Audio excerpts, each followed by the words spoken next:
to break free when they have not fully understood who the God of Abraham, Isaac, and Jacob is, because over generations it has devolved. They go out into the desert, and their first experience in the desert is this is a God who in a pillar of fire and a pillar of smoke can lead them, but he's also the God in a pillar of fire and a pillar of smoke can protect them, and he is also the God that can part the Red Sea. And then they go camp out at Mount Sinai, and the whole mountain begins to light up with fire as Moses goes up the mountain, and Moses comes down and begins to teach them about this God.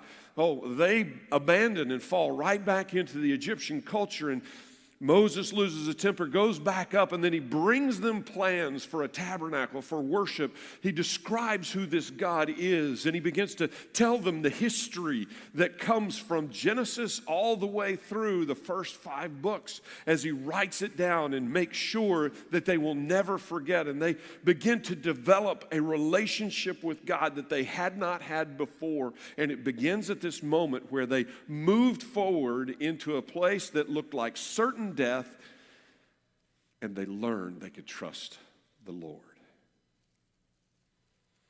In the New Testament, we begin to find ourselves in a relationship with Jesus that changes much of the thought process formula. I always think of how I like to nominate people for finance committee. See, finance committee needs to have a balance. They need to have people who are wise with money and good stewards.